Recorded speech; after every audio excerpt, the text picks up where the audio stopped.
গীতায় লেখা আছে, যখন তুমি কষ্ট আর কটু কথা দুটোই সহ্য করতে শুরু করবে, তখন বুঝে নিও তুমি বাঁচতে শুরু করেছ।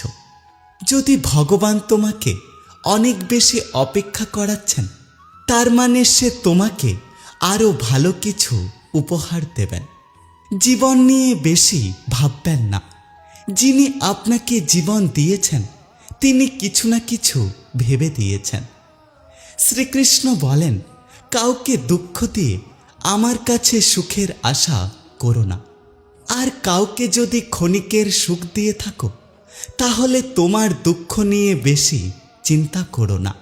যেভাবে মৃত ব্যক্তিকে কাঁধে নেওয়াকে মানুষ পুণ্য বলে মনে করে, ঠিক একইভাবে যদি জীবিত মানুষের পাশে থাকাকেও মানুষ পুণ্য বলে ভাবতে শুরু করত, তাহলে জীবন অনেক সহজ হয়ে যেত।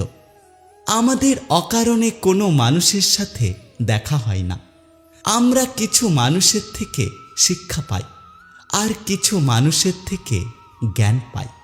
কে কি করছে এবং কিভাবে করছে, কেন করছে, এর থেকে যত দূরে থাকবেন, জীবনে ততই সুখে থাকবেন।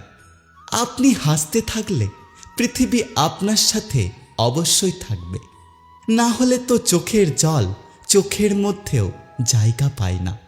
যদি কেউ আপনার ভালো কাজকে সন্দেহ করে, তাহলে কখনোই মন খারাপ করবেন না, কারণ সন্দেহ সর্বদা স্বর্ণের বিশুদ্ধতার ওপরে করা হয়, কখনো কয়লার কালো দাগের ওপর করা হয় না। মনের শান্তি জীবনের সবথেকে বড় উপার্জন। উপদেশ, সঙ্গ এবং সময় কেউ না চাইতেই তাকে দিলে লোকেরা এগুলোকে সস্তা বলে ভাবতে শুরু করে। একটা কথা সবসময় মনে রেখো, একজন মানুষ যত শান্ত থাকবে, সে তার বুদ্ধিকে তত ভালো ব্যবহার করতে পারবে।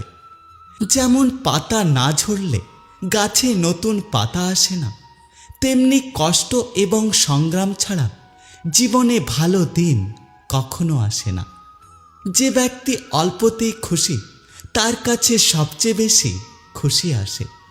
যতক্ষণ আপনি ভয় পাবেন, ততক্ষণ আপনার জীবনের সব সিদ্ধান্ত অন্য মানুষেরা নিতে থাকবে।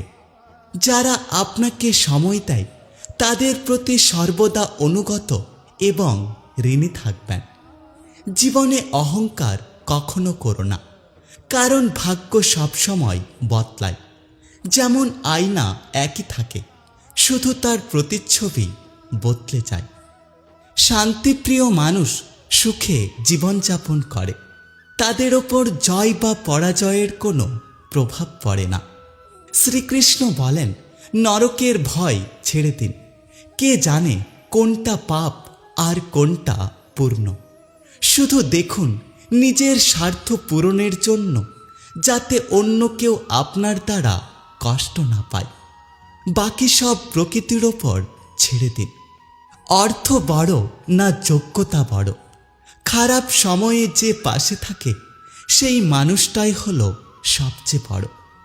কেউ যদি আপনাকে নিজের স্বার্থ পূরণের জন্য ব্যবহার করে, তাহলে নিজেকে ধন্য মনে করুন, কারণ এই পৃথিবীতে এমন কিছু মানুষ আছে, যারা আপনি না থাকলে তাদের বেঁচে থাকা অসম্ভব হয়ে যেত।